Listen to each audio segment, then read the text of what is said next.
Welcome to PC study circle.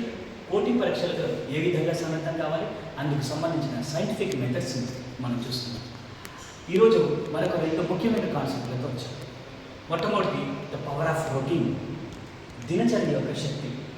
రెండవది self competition, మీతో మీకు పోటీ. మొట్టమొదటి దాని గురించి మనం చూద్దాం. ద పవర్ ఆఫ్ రొటీన్, దినచర్య యొక్క శక్తి. దీని యొక్క మూల ఉద్దేశం ఏంటంటే క్రమశిక్షణాయుతంగా, డిసిప్లిన్గా ఉండాలి. ఈ క్రమశిక్షణే మీకు బలాన్ని ఇస్తుంది, ఈ క్రమశిక్షణే మీకు విజయాన్ని ఇస్తుంది. ఏ విధంగా ఇస్తుంది ఉదాహరణ చూద్దాం. సింపుల్ ఎగ్జాంపుల్, మీరు దీనికి బెస్ట్ ఎగ్జాంపుల్ ఏంటంటే స్పోర్ట్స్ అండ్ గేమ్స్. మీరు ఇప్పుడు క్రికెట్ చూస్తుంటారు. ఏ సచిన్ టెండూల్కర్ కావచ్చు, మహేంద్ర సింగ్ ధోని కావచ్చు, విరాట్ కోహ్లీ కావచ్చు, అంతెందుకు కొత్తగా వచ్చిన వైభవ్ సూర్యవంశీ కావచ్చు. వీళ్ళు ఇక్కడ గ్రౌండ్ లెవెల్లో మనం చూస్తున్నటువంటి మ్యాచ్లో ఇంత గొప్పగా పర్ఫామ్ చేస్తున్నారు అంటే దాని వెనకాల వాళ్ళు ఏం చేశారు అంటే ప్రతిరోజు కూడా ఉదయమే లేచి గ్రౌండ్కి వెళ్ళి పర్ఫెక్ట్గా ప్రాక్టీస్ చేశారు.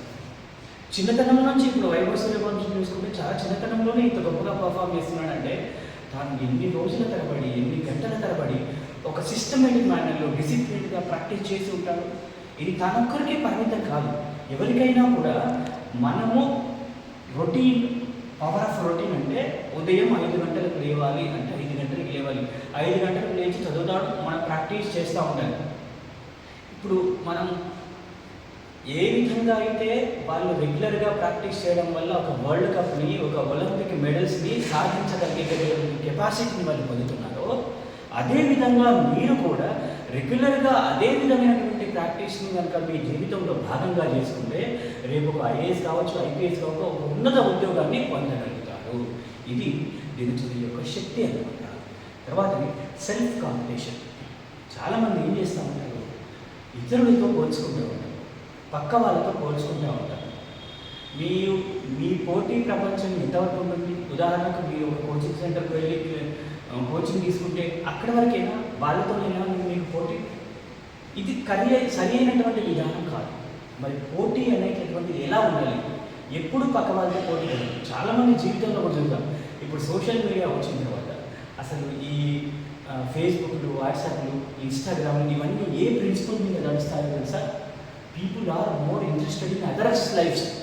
మన జీవితం మీద మనకు కాదు, ఇతరుల లైఫ్ మీద ఎక్కువ ఇంట్రెస్ట్ ఉంటుంది. దాని మీద ఈ ప్రిన్సిపల్ మీద నడుస్తుందంట.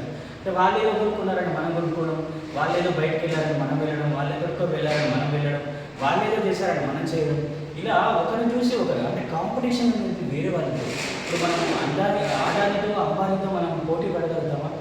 మరి మనం అన్ని వేల కోట్లను సంపాదించగలుగుతామా? సంపాదించగలుగుతాము, కానీ దానికి ఒక సిస్టమేటిక్ మేనర్ అనేటటువంటిది ఉంది. మనం ఏం చేయాలి? మన పోటీ ఏ విధంగా ఉండాలి? పోటీకి రాంగ్ అంటున్నారు కదా, వేరేతో పోల్చుకుంటే మరి పోటీ ఏ విధంగా ఉండాలి? పోటీ మరి మీరు ఎగ్జామినేషన్ హాల్కి వెళ్ళినప్పుడు పోటీ ఇతరులతోనే కదా, అలాంటప్పుడు మనం ఇతరులతో పోటీ పడాల్సిందే కదా అంటారు. కాదు, మీరు అనుకున్నది కరెక్టే, ఇతరులతో పోటీ పడాల్సిందే. కానీ ఇతరులతో పోటీ పడేటటువంటి పోటీలో మీరు గెలవాలంటే ముందు మీతో మీరు పోటీ పడాలి. ఇక్కడ కాంపిటీషన్ అనేది సెల్ఫ్ కాంపిటీషన్ ఉండాలి. ఏ విధంగా ఉండాలి? ఈరోజు 5 గంటలు చదివాలి, రేపు 6 గంటలు చదవాలి. ఈరోజు ఎగ్జామ్లో 70 మార్కులు వచ్చాయి, 100 మార్కులకి 70 మార్కులు వస్తాయి, రేపు 75 రావాలి.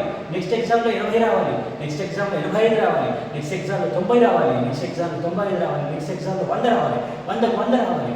సో ఇక్కడ మీతో మీరు పోటీ పడుతున్నారు.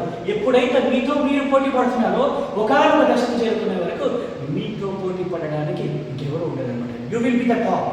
సో ఈ విధంగా మీరు పోటీ ప్రపంచంలో పక్క వాళ్ళతో పోటీ పడకుండా మీతో మీరు కనుక పోటీలో పడుతుంటే మీకు విజయం అనేటటువంటిది సులభమవుతుంది. ఇది నిజంగా అసలైనటువంటి కాంపిటీషన్. ఇది మనకి హెల్తీ కాంపిటీషన్ అని చెప్పచ్చు అన్నమాట. సో ఈ రెండింటిని మీ జీవితంలో భాగంగా చేసుకోండి, విజయాన్ని సాధించండి.